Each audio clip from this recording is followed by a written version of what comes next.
예수께서 거기서 나가사 두로와 시돈 지방으로 들어가시니 가나안 여자 하나가 그 지경에서 나와서 소리질러 이르되 주 다윗의 자손이여, 나를 불쌍히 여기소서. 내 딸이 흉악하게 귀신 들렸나이다. 예수는 한 말씀도 대답하지 아니하시니 제자들이 와서 청하여 말하되 그 여자가 우리 뒤에서 소리를 지르니 그를 보내소서. 나는 이스라엘 집에 잃어버린 양 외에는 다른 데로 보내심을 받지 아니하였노라. 여자가 와서 예수께 절하며 이르되 주여, 저를 도우소서. 자녀의 떡을 취하여 개들에게 던짐이 마땅하지 아니하니라. 주여, 올소이다마는 개들도 제 주인의 상에서 떨어지는 부스러기를 먹나이다. 여자여, 내 믿음이 크도다. 내 소원대로 되리라. 그때로부터 그의 딸이 나으니라. 사순절 넷째 날, 가나안 여인의 지혜로운 간청. 마태복음 15장 21절로 28절입니다. 오늘 본문에는 예수님과 가나안 여인이 등장합니다. 성경이 벌써 그 여인을 가나안 여인이라고 부르는 것은 그 여인이 예수님과 같은 유대인이 아니고 이방인임을 강조하는 것입니다. 게다가 예수님 당시 1세기 사회에서 약자였던 여인임을 강조하고 있습니다. 그러니까 두로와 시돈이라는 이방 도시에 들어오신 예수님이 이방 여인을 만나게 된 것입니다. 여기서도 예수님이 두로와 시돈 지방으로 들어가셨다.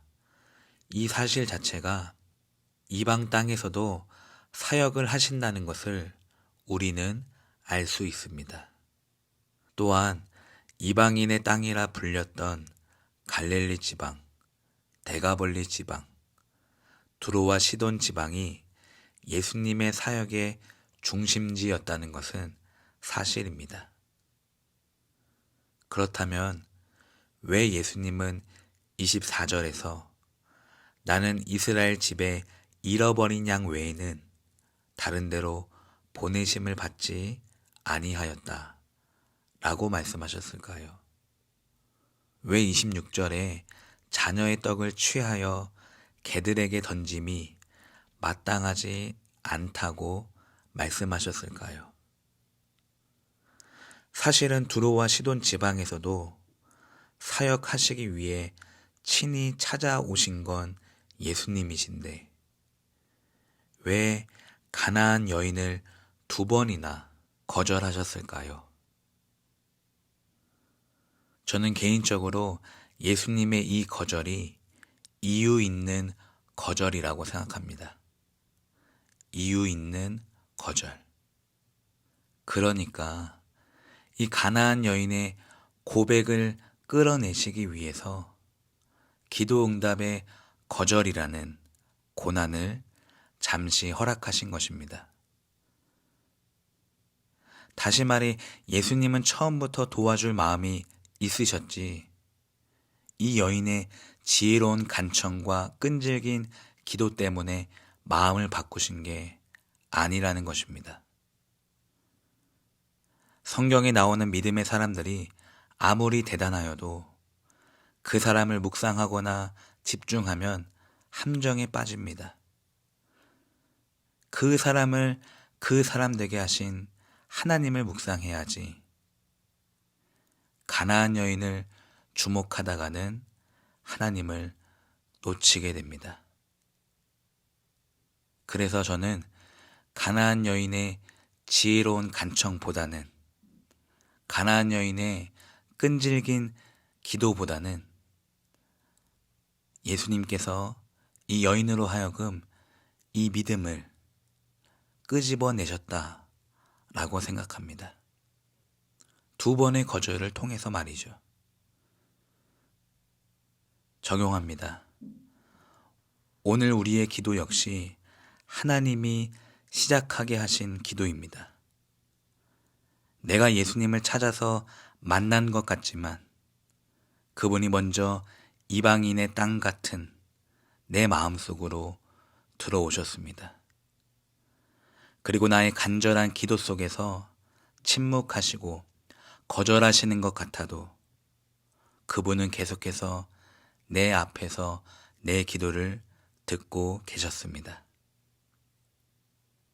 그러니까 주님은 오늘도 우리의 믿음을 당기고 계십니다. 우리에게서 이 믿음의 고백을 요구하고 계십니다.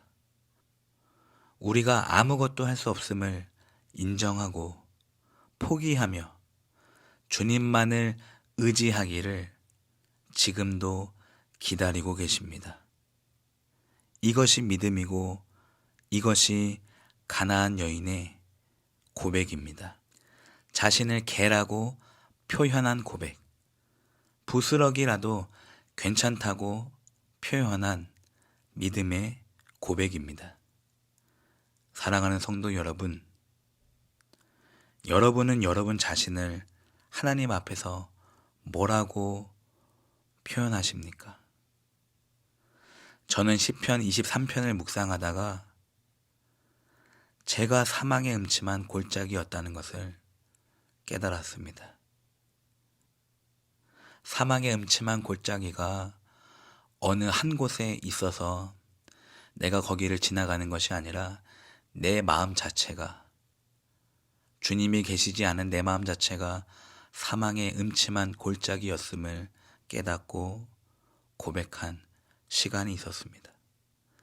바로 이러한 믿음의 고백이 나타나야 우리 기도의 침묵과 거절 속에서 하나님이 일하시기 시작하신다는 것입니다. 사망의 골짜기라 고백했더니 생명의 골짜기로 응답하시어 사람을 살리는 목회자로 사용하고 계십니다. 여러분의 기도 가운데 침묵과 거절이 있으십니까? 그것은 오늘 본문처럼 침묵을 위한 침묵이 아닙니다. 거절을 위한 거절이 아니라는 것입니다. 오직 우리의 믿음을 끌어내시기 위한 장치와 도구일 뿐, 우리를 죽이시는 게 목적이 아니라 우리를 살리시는 게 그분의 목적입니다. 그래서 기도는 실패가 없습니다. 이번 사순절 40일 작전 기도 역시 응답을 주시려고 우리로 하여금 기도를 시키신 것입니다. 나의 간절함으로 응답되는 게 아니라 이미 응답은 기도의 시작에서 이미 주어졌습니다. 그러므로 오늘 우리의 기도 가운데 침묵과 거절이 혹 느껴질지라도 실망하거나 낙심하거나 좌절하지 마시고 지금도 내 앞에서 내 기도를 듣고 계시는 하나님을 바라보십시오. 그리고 자신을 개라고 표현한 이 가나안 여인의 믿음처럼 부스러기라도 줬사오니 라고 표현한 이 가나안의 여인의 믿음처럼 그 믿음을 달라고 기도하시기를 바랍니다. 하나님께서 우리의 기도 가운데 반드시 일하시고 역사하십니다. 이 사순절은 역전의 계절입니다. 역전하시고 승리하시기를 주님의 이름으로 축복합니다. 기도하겠습니다.